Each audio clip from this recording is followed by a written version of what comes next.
Never sleep again. Are you afraid of the things that go bump in the night? Do you feel like a zombie after a long night of tossing and turning? Well, then try Dream from LifeWise. Just one tab daily before bed will leave you feeling rested and refreshed every morning. That's right, Dream from LifeWise. Just one simple tab placed on your tongue, it dissolves and let you drift into dreamland. Text Moose Dream to 754-600-9473 to get you started with your free samples today. This is a warning to all living mortals. Moose will release 13 of the most terrifying interviews of horror unto the world. Welcome back, Horror Hounds, to another installment of the 13 Horrifying Days of Christmas. I'm your host and gift giver, Moose. Today we'll be visited by three spirits. That's right, the spirits of Christmas past, present, and future, in the form of our good friend Komatose, who will be talking about his career, his music, and his favorite horror film, Ari Aster's Hereditary. So let's not put it off any longer. Please welcome back our good friend Komatose. Hello, I'm waving to everybody out there in the internet spaces. Can't see my hand moving, but it is. Just imagine. A sultry, plump little digits, all five of them intact. It's a very sultry. Kind of with a nice tan, just waving through the sky, wishing you the best. So, how you been? We haven't really talked since you performed at the Monster Bash. Oh, just living life, man. Trying to figure out what to do now, what to do next. Had a lot to catch up on over the Halloween season, as it is normally. I had to do a last-minute shirt ditch because the company I was working with was putting me already on 8 weeks for the shirts for Halloween season, and I emailed them and said, hey, when can I have an update? And they're like, we don't know. Like, you don't have any type of you don't ETA get an for update. shipping out my orders, and they're like, nope. I'm like, okay. So, the shirts were supposed to be out the door and in the mail, so I had to cancel my monies, get my monies back, reorder the shirt, set up another thing, and it's a big headache. No updates. So just kind for of you. dealing with still the fallout of that and all that stuff, because I've got some overseas orders now that are being held up by that, because I don't know if you know, but like to send one or two CDs across the ocean, it's $25. So shirts and CDs across the ocean. Good grief. Yeah. So I'm dealing with that, and of course now it's Christmas time, and now I'm got to deal with real life bullshit and get the Christmas stuff going. Yep. So it's just busy in the personal life, busy in the semi-retired career, fun life, whatever you want to call it. Yeah, so just been busy. Yeah, life seems to always hit you right in about December. Life seems to hit hard. I'm not sure why. And then Friday across morning, the board. my check engine comes up. I'm like, come on, dude, I don't need this. Thanksgiving night, somebody rear-ended both of my vehicles. Yep, I remember seeing that. So yeah, it breaks it off every so often. Just here's a little dick in your ass. Oh, thank you. It's like, why? Yeah, because I need this right now. It's like, what cosmic bowl of Cheerios did I piss in? Well, it's ups and downs. If we have one up, we got to experience at least two good downs. Oh yeah. Take it as it comes. So, speaking about this semi-retirement, why now? Why are we putting Komatose to bed, more or less? Well, it's kind of a long, arduous road I've been down as entity. I've been doing it since I was 18, 17, and now I'm 45. It's a long stretch of life, man. I don't have anything else to say, scary-wise. I've said it all. Like, I've had issues picking up the pen or putting my fingers on the keyboard and saying something new and innovative on how I'm going to kill somebody or eat their skin or some shit like that. I've said it all. I've actually caught myself writing down a lyric, and I'm like, no, that sounds too close to that's actually the same bar I might have wrote earlier, but just in a different structure. I've come across that a lot in the last 2 to 3 years, basically. It's really hard for me to come up with any fresh new killing ideas. This is why I need to just make movies, because movies take 1 to 2 years to complete instead of albums that can be done in, a couple months if I felt like it, more or less. And another big thing is, the local scene here, the horrorcore scene, is very small. I have seen the same handful of people that have come to my shows and horrorcore shows of the for the same, I don't know how long I've been performing, 15, 20 years. It's the same people. It's not getting any bigger. It's not getting any smaller. It's just always the same people. So I don't know if the horrorcore genre here in Omaha is stagnant, or maybe I'm just an old man and I'm not hip enough with the cool kids to make that type of horrorcore. I don't know. It's just a lot of signs have pointed to maybe it's just time to take a back seat for a while. And if you feel like making a horror song, make one. Just don't make it a focal point or a goal-driven narrative, more or less, because you may never do it again. Who knows? So, like, if something sparks your interest, be like, oh, okay, I'll do this. But it's not the driving force at this point. No, there's no. I don't have I had an album planned for, I don't know, last 3 to 4 years, and for me to pick up the pen and try to make that album was very trepidatious. I would always write 4 or 5 bars and this is good enough. This isn't the direction. I've already said this. No, this isn't what I want. And I had a complete theme and ideology and keynotes to hit. I had a whole thing ready to go. I just couldn't force myself to do it, and that's basically what it became, was me forcing my hand to do it as opposed to me taking enjoyment out of doing it. I enjoy I think the last song that I enjoyed that I made was the Terrifier song. That I really enjoyed because art was new 2-3 years ago. Everybody was on it. I was on it. And I was like, this is fun. I can write a song about this because it's new and different and no one's done this and stuff like that. But the Silent Hill record that I put out last, that was years and years and years in the making. And I did not enjoy recording that due to the fact that I'm such a massive fan. And I was nitpicking my own work to a T and really contemplating whether or not a Silent Hill fan base would enjoy this record, whatnot. I was just juggling too many plates, making that, pleasing myself and trying to please others. And it's just why do I do this? I'm 45. I should just be worried about my kids' clothes for the day and what's for dinner and shit like that. Just the normal day-to-day shit. Yeah, I kind of miss, I don't know, it's weird to say if other people can relate, but having nothing to do this last, I don't know, couple weeks, or no pressure of making music, it's just kind of nice. I really kind of enjoy it. I'm making old man death stuff when I feel like it because it's when I feel like it. I have a lot of fun doing that because there's no pressure. So I don't know. It's a big conglomeration of different things, but yeah, it's just kind of the direction it's been going. Well, and peek behind the curtain on my side, and for the 13 days of Christmas, I'll record these 13 episodes, edit them out. Plus, I record January's, so I record and edit 14 episodes. See, then I don't have to do anything until February. Yeah, which is phenomenal. I just have to go on and promote things. Right. It gives I don't even like doing that anymore. It gives me that chance to step back, and it's my reset mode. Yeah. And, start the year over. Totally get that. And that's another thing I don't enjoy about actually, music is the politics of the local scene and having to worry about making sure the promoter makes his bottom dollar anymore. It's I just want to go up there and have some fun and not have to worry about all that bullshit. I see a lot of my music peers getting angry or butthurt or jealous or, oh, that person doesn't deserve this. It's it doesn't matter who deserves what. There's a reason and a place for things and your moments. It's a lot of head mess that I just don't want to deal with anymore. Yeah. No, I get it. I mean, yeah, because you put on events and you're in the music scene. You understand. Yeah. I say, and, luckily we had a pretty easy one. From planning to production, it ran smooth. I pretty much just said, you guys do what the hell you want to do. You tell me how much time you need. And that's what you told me. How much time you need? 40 minutes? I was what? No, never that much. It's yeah, how much you need? Take it. Whatever you need. So, yeah, I appreciate that.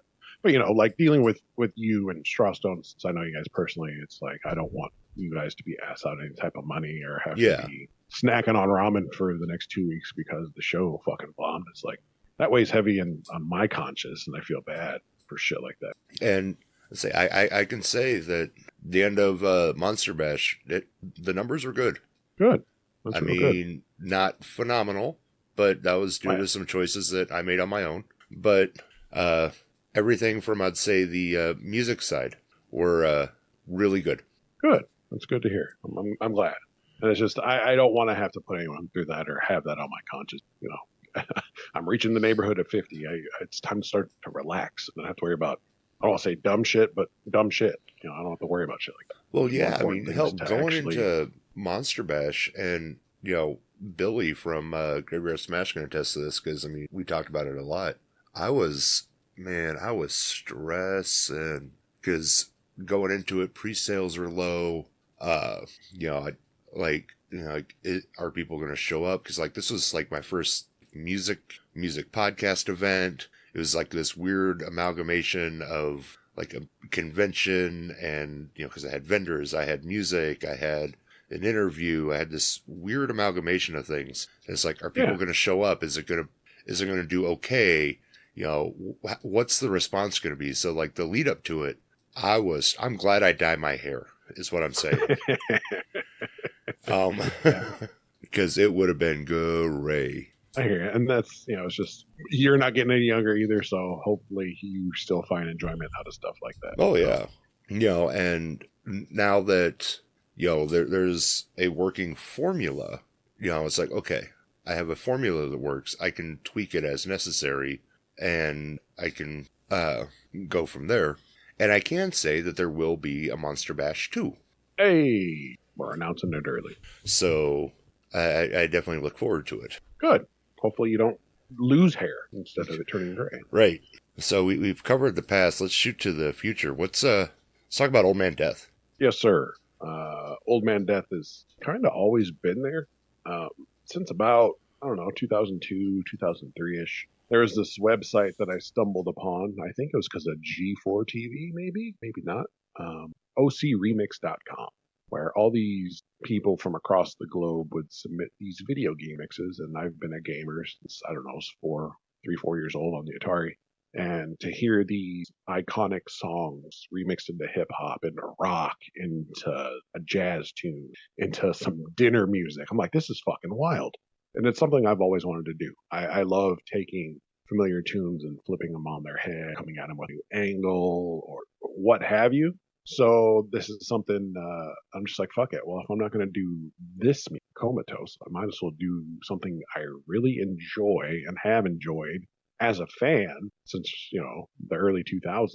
And I have the production, skill, the equipment at home to just do it. So I just turn on my old SP303 and my DR202 drum machines that I got when I was like 20 years old. And here I am 25 years later, really using them to their full potential. Those were the actual first pieces of equipment I bought besides a 4-track tape recorder. It was those two beat machines. One's a sampler and one's a drum machine. And then I had a little 4-track recorder, which I no longer have. But a friend of mine, shout outs to Mike Showalter, a couple years ago, he's like, didn't you used to have these in your studio? I'm like, yeah. He goes, well, here you go. Merry Christmas. He bought me brand new old vintage equipment and said, put good use to them. So I've kind of been dicking with them for, since he got them for me. And then I just really started tearing into them when I started doing Old Man Death stuff. And I really enjoy the old way of making music. I guess it's not really old because old way is picking up instruments, putting your breath through them or strumming them with your fingers, what have you. But for me, this is old. I used to take the phrase sampler and make my drums and put them all together and mix them down. But less track. Digital, more analog. Yeah, more fingies. Yeah. I guess, as opposed to clicking and control Ving and control Ping and control C'ing and control Xing and all that stuff. So it's been a real blast, actually. I'm having fun making those. So, yeah. Keep that up. You can get booked on a couple EDM shows. I've been kind of contemplating that. I'm like, how would an Old Man Death show? Because I don't understand what I would do. I've seen Crystal Method live. I've seen, a couple of live DJs here and there. And I'm kind of like, I don't know if I could just stand there and push buttons and then like point at the crowd. That feels weird to me. I feel like I need to be in the crowd the whole time, pointing at them, making faces and shit. But I don't know. It's something I always contemplate.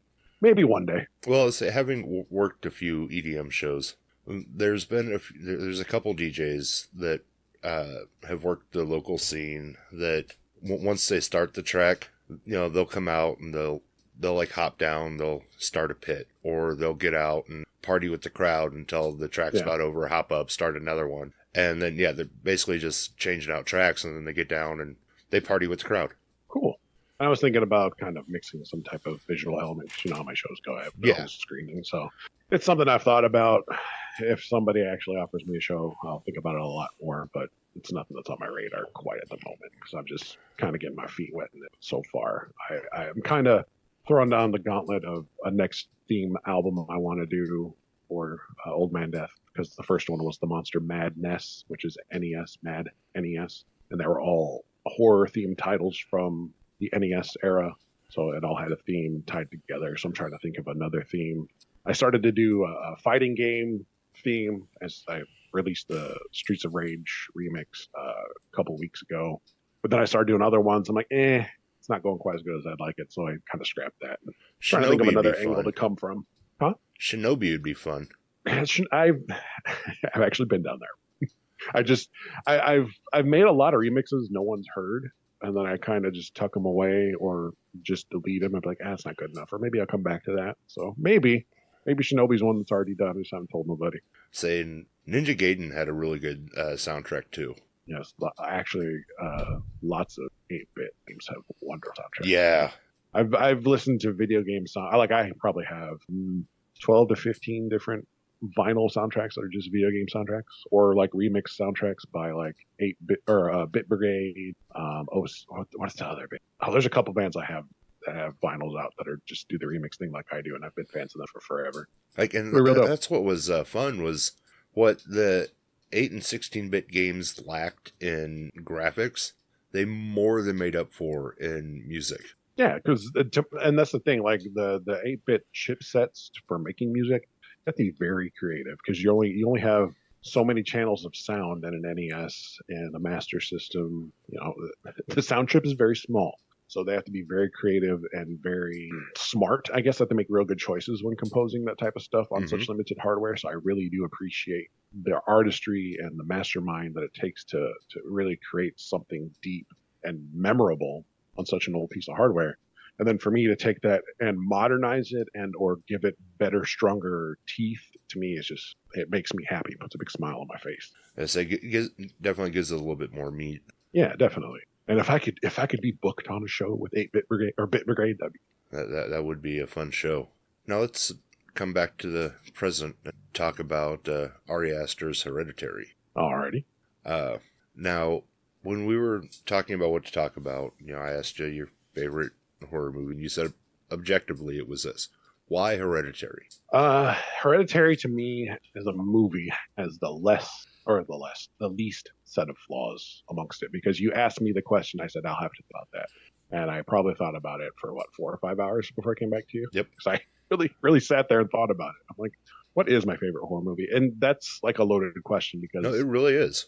It's 25 horror movies, but when I want to narrow it down to what is like the cream of the crop, because that is a question people who love horror get asked. I really had to sit and think. I'm like, well, when it's all said and done, I think Hereditary has the least amount of flaws and is probably the most entertaining in all aspects, whether it's drama, whether if it is actual scares, whether if it is actual gore, whether it is actual lore and story building, question marks, clues, all the stuff throughout.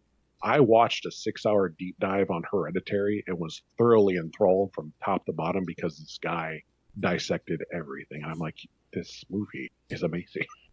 It's just, it has, I can't point out really any flaws in it at all. I see that. I want to check out. Yeah, there's a couple YouTubers that I follow that will just tear a movie down to wild lore. Like he did another one on Ari Aster's other big movie, Midsummer, and he's dissecting the paintings and the colors that keep repeating and how they mean this, and the little princess and what she means to the bear, and it's actually not what you think, and it's this story from this time in 1400th century England that's actually about. And I was like, good gravy. This guy goes deep. And it all makes sense. Like, Ari Aster actually thought of this when he wrote the movie. Like, he deliberately put that picture in the corner of that scarecrow for me, this meaning of this scene for that reason. It's like, holy crap, that's amazing. And same thing with Hereditary. And the reason why I think Hereditary more is because I think as a kid, I've always been afraid of Catholic horror.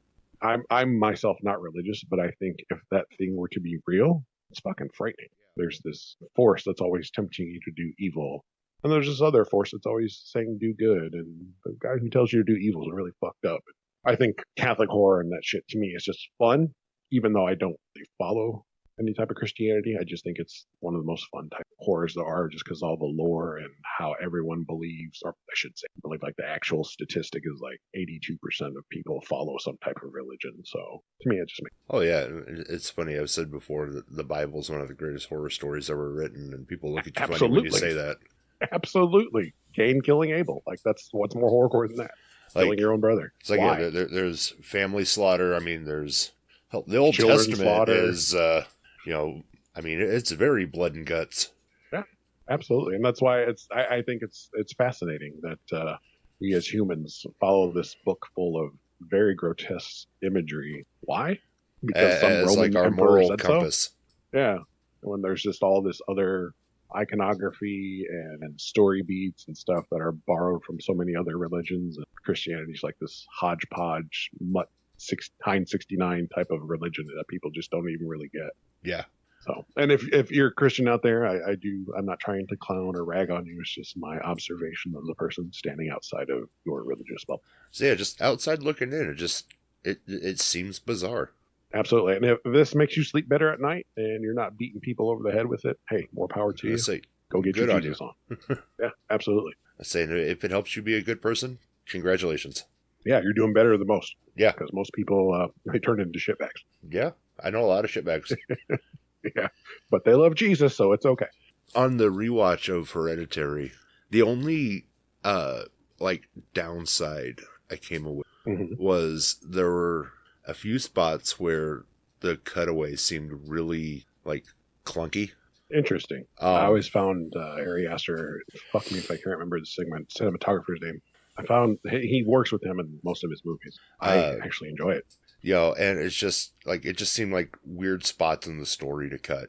But otherwise, overall film, absolutely love the movie. Shot well, stories well written. Like you said, the scares are there, the drama's there, everything's there. And that, to me, that's a key missing ingredient part to a lot of horror flicks currently, or maybe overall, is the actual drama between the characters. Like that's what actually pulls you in and makes you give a shit.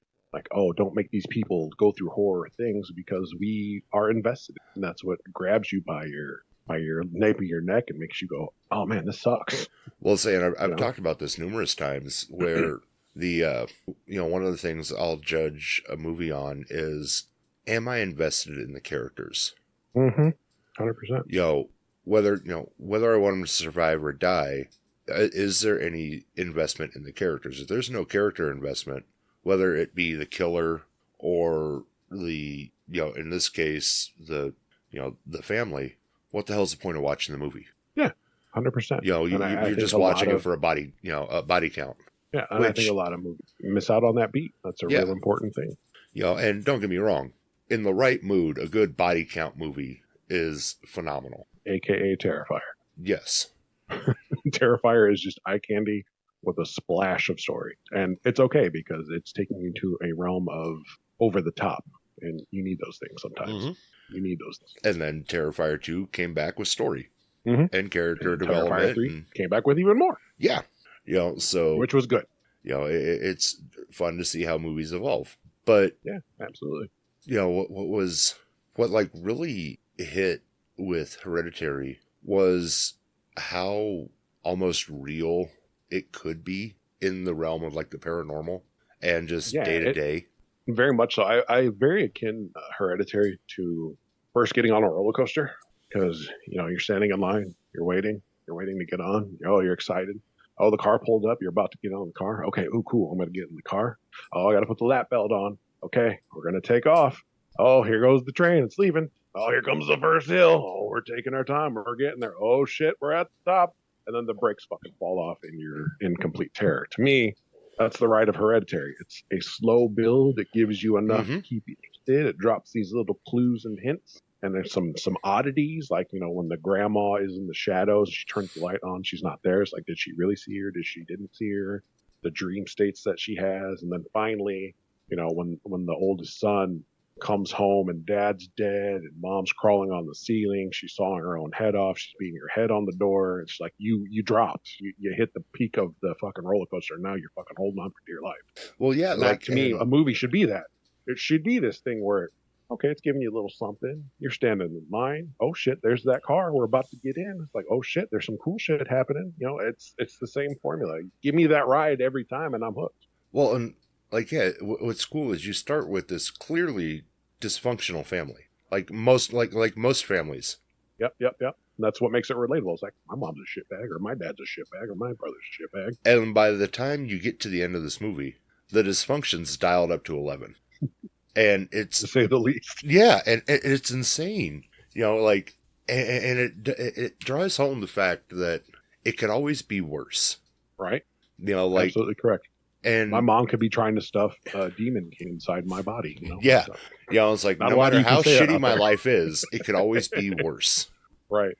And that's the thing. I've actually adopted that nomenclature from Batman Returns. The Penguin says to that office stooge, "It could be worse. My nose could be gushing blood." And he goes, "What? My nose?" And then he bites him in the face. Yeah. Like, I've always used that. It could be worse. My nose could be gushing blood.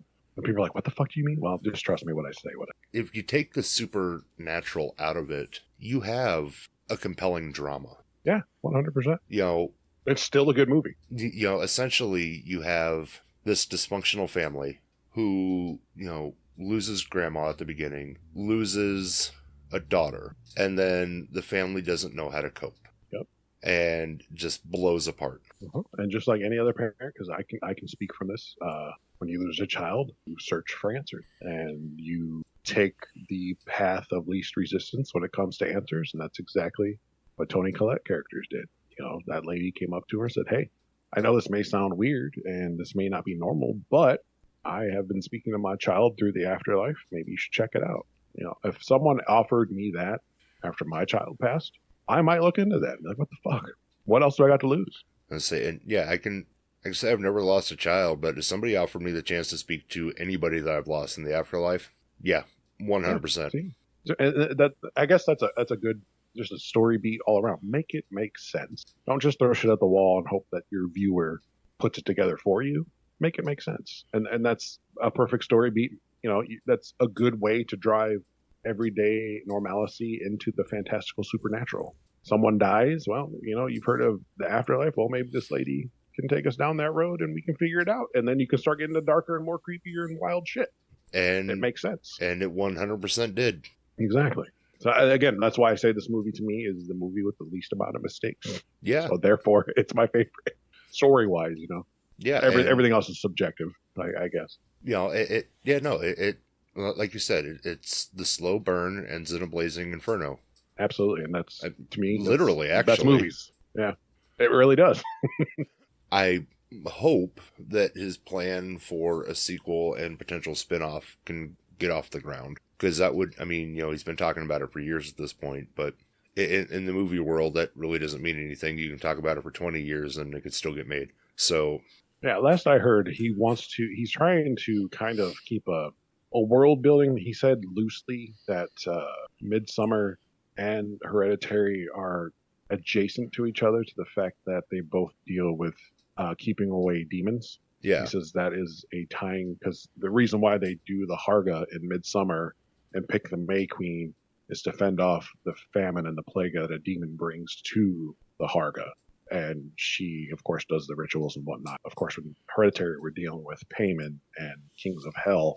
And he said those two things do tie it together, that there is this fantastical world of ancient evils and or demons, however you want to categorize it. These movies are kind of tied together. And he has said that he kind of wants to keep in that realm, to where, the first movie he calls it a family drama, which it is. The second movie he calls a breakup drama, which it is. So if he can come up with some type of, family drama where there's going to be this fantastical demonic horror, give me more. Jab it right into my veins, Daddy Aster, Ari Aster. Well, Just and jab it right into I my wonder, veins. I wonder what somebody of his caliber could do in the vein of like an American Horror Story in the world that he's already created. I can see something like that. I think Like, Ari Aster, give me a limited series of Paimon and his story. Yeah, for sure. But I think with Ari Aster, that would probably be a lifelong endeavor, just because of how much research and nuances he puts into his Oh yeah. into his work. It's ridiculous. Like, I'll have to send you those links to those 2 deep dives that I watched. It's just absolutely mind blowing how much work he puts into them. Mind blowing. Because I mean, the world that he's created, and having pulled from real world and mythology and everything else, that there's so much there to be tapped. For sure. And weirdly enough, like the stuff I was working on for the last Komatose album was kind of in the same vein, because I started listening to Ghost a lot, Aster. So I was creating this record called for my fellow brethren, the Fallen. It was going to be where I take a king or a duke of hell and do a story around them, kind of tie it all together with this big thematic thing. So I agree. I want more of the same shit. I'm here for it. Oh yeah. I mean, like, if you look at the way Hereditary ends, you have Paimon. He's there. Mm-hmm. Give me more of him. What's next for him? Give me a little bit. What's next for him? Or you could even give me a prequel and show me how all the pieces were set up to put Charlie's family in that position. Let's see Mom. What did Mom do? She talked about how she tried doing this with, God, I can't remember Toni Collette's character's name, but her brother, her fictional brother in the movie. Mm-hmm. When she's at the AA meet, or the grieving meeting, not the AA meeting, she tells about how her mother made her, was it her brother or her father? I can't remember, starve to death because she was trying to stuff, Paimon inside of him. And the way she would do it is like, well, if you're not going to do this for me, then I'm not going to feed you. And he ended up dying from starvation and shit. Yeah. And they said that her brother was schizophrenic, when no, it was actually just Mom trying to stuff Paimon inside of him. So it's like, I would love to see the whole backstory of Mom trying to ascend to the Queen of Hell's throne, or whatever the fuck she's doing. I say, give me the crazy mom story. Yeah, absolutely. And that's what I'm saying. Like, limited series on each of like the side characters from these movies would be phenomenal. Not quite. You don't have to do a movie wouldn't do it justice, because it'd have to be like Hannibal. You're limited to like 2, maybe 3 hours. Yeah. But if you were to do like a 13 episode arc, you have 13 hours there to play with. Yep. Where you can flesh out this grandiose story of her ascension to Queen to Hell, and how we got to where we were in Hereditary, and maybe a little after Hereditary, and set up for future installments. And it's just the possibilities are endless. And it's the other thing I like about, it's the other mark of a good movie, is when it's done, you want more, and as a fan, you start imagining where it can go. Right. And then you where also think, you would want to take it. Mm-hmm. And it sits with you after you watched it. You sit and try to process what you just went through. Mm-hmm. Like when I left Hereditary from the theater for the first time, me and my daughter saw it together. We both stared at each other like, what the fuck did we just watch? Like not in like disgust or anything, but like, dude, we were taking on a fucking ride. Because the advertisements for that movie didn't make it seem like it was. It was just like, oh, weird, crazy kid has an issue and it's dark. But that was the advertisement scene. And it might have been handed down from her grandma. That's all we knew. Yeah. We didn't expect, ladies floating in the sky sawing their heads off with fucking piano wire alive, and grandma's corpse in the attic and shit. Like, whoa, total after. Ironically enough, and I wanted to get your take on this as a parent, because for me, the most disturbing scene in the movie was the kids are on their way back from the party, and Charlie dies. Yep. Son goes in and goes to bed. It's the crying in the morning. And then it's that doesn't giant wail that Toni Collette lets out. It's so uncomfortable. The kid doesn't say anything. He just goes in, covers his head. Yeah, and it's just like, oh my God. You hear Mom walk out the door, go into the car door shuts, and you hear her scream, like, bloody murder. Yeah, for me, that was the most gut-wrenching thing. Absolutely. And what I appreciate about good filmmaking is directors and cinematographers who make you sit in that pain for an uncomfortable amount of time. Oh, yeah. Not that effect that you're sitting in it for an over amount of time, just enough to go, okay, I get what you're saying. This sucks. Please stop. And then they just give you just a little more just to make it really uncomfortable. Yep. I love that. Absolutely because, love that. It's, typically when people watch horror movies, there's just like a certain death or something that always gets to them. And in this case, you watch this movie and it could be, the guy catching on fire or Mom sawing her head off or something like that. But I don't think I've seen a horror movie, or any movie really, where the scene has hit as hard as Mom finding Charlie's body. I will name one that you've probably seen. And if you haven't, you should probably go. Funny Games. Yeah, no, I haven't Have seen you it seen yet. that? Nope. Okay. Funny Games, there is a scene that is very similar to that, where we're introduced to a child's murder, and you are going to sit in it for an uncomfortable amount of time with your parents. Mm. And Funny Games is very much akin to that, where it is a very slow. It's a roller coaster. It's a very slow ride, and then once the wheels break off, it breaks off. You're holding on for dear life and just ride the ride. So if you've never seen Funny Games, I recommend that because it's a very similar in vibe. No fantastical supernatural horror. Just knock on your door, stranger type of horror. Because, so my wife and I were watching Hereditary. Well, I was watching it. She was kind of watching it with me. And, she sees Charlie's death, sees the kid come home. And it's interesting to see how, looking back, how a mom reacts to that scene. Her gut reaction was she was ready to kill the other kid for not telling the parents that night. I was just in shock. She wanted to kill the kid. My wife, when she deals with that scene, she's utterly repulsed. Like, it puts knots in her stomach where she wants to vomit. She takes child death in any movie very, very close to home. Oh, absolutely. She hasn't had a child pass away. My wife, I married into a new parentship, so her son is perfectly fine, healthy, he's great, but she just takes child murder very unwelcome. Like, even to the fact where Georgie, gets his arm ripped off, and it bothers the fuck out of her. Well, for years, you figure it was so taboo in media. You wouldn't touch it. Yeah, I agree. But I also think there is a time and place for that, because it is the murder of pure innocence. Yeah. There is a reason, a causality to show the evilness or wickedness of an entity or being or person or what have you. Right. You can't put an exclamation mark on it better. It has to be a reason for it. You can't just kill a kid to kill a kid. Yeah, exactly. It's to drive a stake into your heart, not to go, oh, cool, you killed a kid, that's fun. It's more to go, oh, shit, you're fucked up, dude. That hurts. It's not the celebration, it's the mourning of it. Like Pet Sematary sets up the whole story. Yep. Terrifier 2, it shows he doesn't care. Terrifier 3, have you seen that yet? It shows he doesn't care. No. It shows how much of an actual fucking monster that being is. So it's like Warranted. It shows you how much you just don't give a fuck.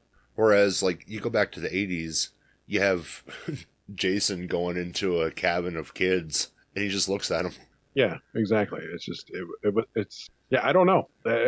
We have definitely kicked some kickstands off of some bikes, but put training wheels back on others. Oh, yeah. It's a weird dichotomy. And I think as long as it stays in that realm of, it's shown to, like you said, you're killing the innocents. And, this is, essentially a dire straits moment. Exactly. It has its place. It does have its place. We've been doing it since the Bible, guys. Get used to it. Bring it full circle. Yeah, unfortunately, it's a part of day-to-day life. Yep. Kids die, kids are killed. It happens more than it should. Yep. And, people move on. I'm a survivor of having my own child pass away. So, it sucks, but, we got to keep on going, because if we don't, why do we care? I mean, why? The way I look at it is, are we doing our past loved ones a service by not living our lives? Or is that what they would want us to do, is keep going and do the best we can? That's how I always got to look at it. Would my daughter, Anna, want me to stop being who I am because she passed? No. She would want me to be who I am, remember her, and keep her memory alive and do well by her if she were still around. Right. So it's just a thing. And it just drives the point home. So what's next for you? What's next for me? I've been talking with my old Saturday partner, Dave. We started a podcast, I don't know, 2017, 2018, a couple years before the pandemic. Our podcast actually got picked up by NPR.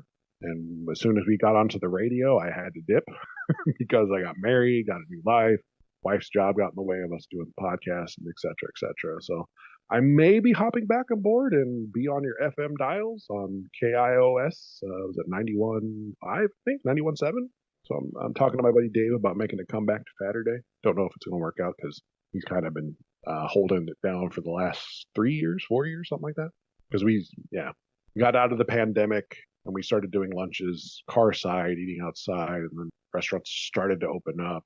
That was probably the last episode or so I did. And he's holding it down since about 2021 by himself. Nice. But other than that, it would be Old Man Death, just having fun, and maybe a Komatose song here and there.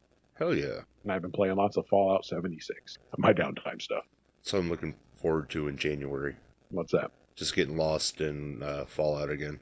Oh yeah, I've been having a blast. I've never played a Fallout game until after I watched the series on Netflix or on Prime.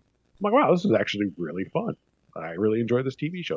Let's see what the game's about, and I've been kind of sucked in since. Well, and to touch on that for a second, as far as like video game adaptations go, that style of game is the best to adapt into a series because it is so side quest driven that you could make a show about literally anything. And as long as it's in universe, you're fine. Yep. They gave you a sandbox to play with. Here's the rules. Here's what's going on in the world. Go tell your fucking stories. Yeah. And that's fucking amazing. Like, I love that. So good. Yeah, and they fucking killed it. Yeah, when I I watched the show, then I played the game for, I don't know, I have a couple hundred hours in the 76 because I'll play pretty much every night after 9 o'clock until it's bedtime. My wife goes to bed around 9-ish, and that's what time basically I'm just left to dad time. So I've been playing. I got a couple hundred hours in, and then after I've been playing for a while, I went back and watched the season again. And I'm like, holy shit! There's like so much shit in this game that's in this fucking series. Like they killed this. Just little things. The TV sets that are in the TV show are the TV sets they use in the fucking game.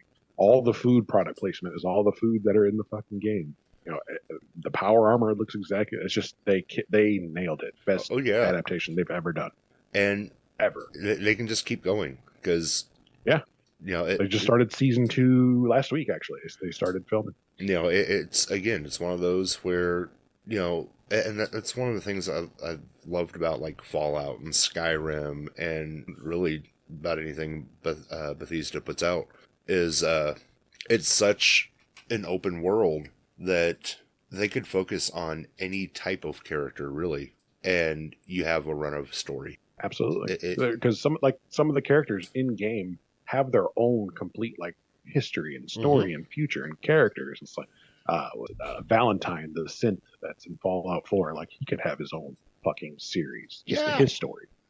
The factions like the Railroad, they could have their own story. The Enclave, all that stuff. It's just there's so many ways you could go with it, and I'm here for it. Like when NPCs have that much history and backstory involved. Yep. Come on. Yep. I'm saying it's ripe. I hope it's not a rug pull where we get like 3 seasons in, all of a sudden like Amazon's like, nah, we're done. Like Santa Clarita Diet or other shit on Netflix where you get invested 1 or 2 seasons. They're like, nope, we're not continuing. Sorry. I know the Netflix model I think is like 5 seasons. Because after 5 seasons, I think Santa Clarita Diet went 3 seasons and it had a hell of a cliffhanger. And they're like, it's over. Sorry, we're not renewing. What the fuck? Why? It just got interesting. So hopefully it sticks around. Where can listeners keep up to date with everything you got going on? Everything right now is at thecutshop.com. That is CUTTSHOP.com. When you click that little URL into your address bar, it'll bring you to a little menu. That'll take you to the Facebooks. It'll take you to the SoundClicks, the SoundClouds, what Bandcamp. I don't know what the kids use nowadays. Spotify's, Apple Music. So it'll take you to all the spots we're currently on, YouTube's, Twitch, all the good stuff. So just thecutshop.com. That also has the web store there. And that's probably the best way to stay up to date, other than Facebook or Instagram, and Komatose Horrorcore or Old Man Death on either of those services, and you'll find me. Hell yeah. And listeners, I'll put those links in the episode description. You can find me and other great podcasters over at electronicmediacollective.com. Be sure to follow me on Facebook at Moose's Monster Mash and on YouTube at Moose Media Inc. Komatose, as always, this has been fun. Well, thank you for having me, sir. I really do appreciate you reaching out and having me flap my gums for an hour. I already have a couple ideas on some future episodes I want you on, so we'll have you back. I'm here for it, bud. Be sure to come back tomorrow for another installment of the 13 Horror-fying Days of Christmas. And until next time, Horror Hounds, Ash on.